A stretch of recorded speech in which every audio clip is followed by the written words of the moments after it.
welcome back again. Oke, gimana nih kabarnya semua? Semoga sehat ya dimanapun kalian berada. Oke, aku seneng banget karena hari ini ada yang request bikin video ini. Kayak gitu. Bagus banget nih requestan videonya. Aku tuh sering banget ngobrolin ini sama teman-teman tongkronganku kayak gitu.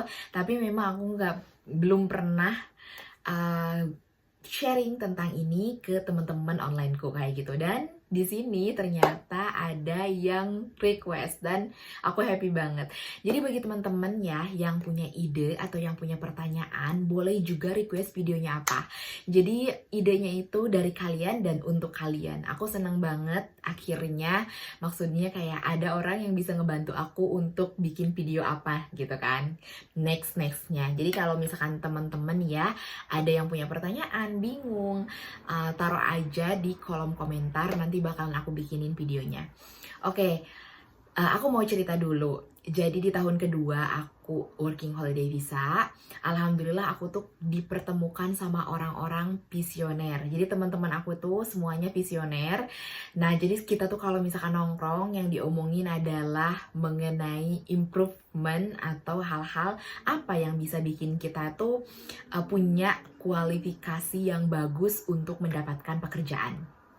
Nah, salah satunya yaitu sertifikat atau card. Ya, kakaknya kan request card apa aja yang harus dimiliki oleh anak-anak working holiday visa. Karena pada saat first year aku di Australia nih ya sebagai WHV, aku tuh nggak pernah mikirin card apa yang harus aku ambil, istilahnya kayak gitu. Dan akhirnya pas ketemu teman-teman ini, aku baru kepikiran untuk menunjang karir di Australia ataupun untuk mendapatkan pekerjaan dengan gaji yang bagus atau untuk mendapatkan pekerjaan dengan mudah, tentunya aku harus memiliki kualifikasi yang lebih dari orang lain. Salah satunya yaitu dengan memiliki sertifikat sesuai dengan bidang, dengan sektor yang kita minati, kayak gitu.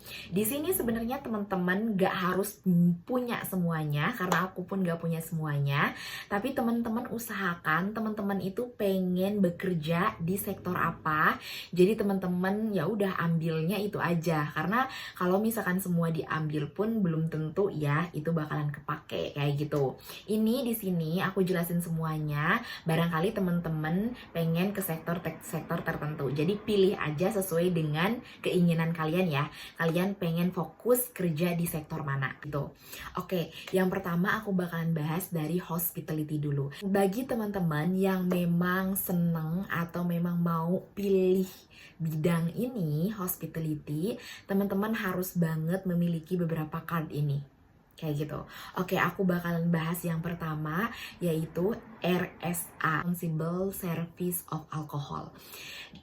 Meskipun memang misalkan restoran atau tempat makannya enggak ada atau enggak menjual alkohol, tetap biasanya teman-teman itu akan lebih mudah untuk mendapatkan pekerjaan di restoran tersebut kalau misalkan teman-teman memiliki card ini. Apalagi misalkan teman-teman mau kerjanya di bar misalkan kayak gitu. Itu tuh sangat-sangat dibutuhkan ya, yang RSA. Terus yang kedua yaitu Responsible Service Gambling, RSG. Nah, si ini tuh biasanya sih digunakan untuk di kasino. Karena beberapa teman WHP saya juga ada yang kerja di kasino kayak gitu. Nah, ini tuh untuk ya perkasinoan kayak gitu ya. Aku juga nggak tahu banyak fungsinya untuk apa, cuman mostly di kasino itu memerlukan yang si RSG ini kayak gitu. Nah, yang selanjutnya yaitu Food Handler Certificate. Nah, si Food Handler Certificate ini utama banget karena di semua restoran, klub, pokoknya yang berhubungan dengan makanan, yang menjual makanan atau snack kayak gitu pasti membutuhkan si sertifikat ini karena untuk hygiene dan juga safety kayak food kayak gitu kan yang diberikan ke customer kayak gitu. Jadi di sini tuh memang ada policy and procedure-nya sendiri yang harus gitu kan punya. Jadi kalau misalkan kalian punya ini, kemungkinan besar untuk diterima kerjanya itu lebih cepat atau lebih mudah kayak gitu. Yang selanjutnya yaitu barista. Nah, si barista ini khusus untuk orang-orang yang memang suka buat kopi. Di sini tuh banyak banyak orang-orang yang memang kayak kopi tuh kayak live gitu kan. Jadi setiap pagi orang minum kopi kayak gitu. Jadi kalau misalkan kalian punya keahlian barista, ini tuh bakalan kepake banget. Bahkan dulu ya, bahkan barista itu masuk ke dalam salah satu SOL gitu kan, skill occupation list yang bisa menjadi pathway PR kayak gitu. Tapi nggak tahu ya, karena tiap tahun beda-beda, jadi part yang PR ini aku outline kayak gitu. Mungkin nggak setiap tahun dibutuhkan, tapi ya tahun-tahun sebelumnya itu sangat dibutuhkan dan ada di SOL. Kita harus cek lagi mengenai ini kayak gitu. Tapi memang mostly yang si sertifikat atau card ini digunakan untuk hospitality. Jadi bagi teman-teman yang memang mau kerja di bidang hospitality, make sure kalian punya sertifikat atau card tersebut. Lanjut yang kedua yaitu di bidang construction. Nah, bidang construction ini tahun ini sangat-sangat diminati. Bahkan ini tuh termasuk ke esensial.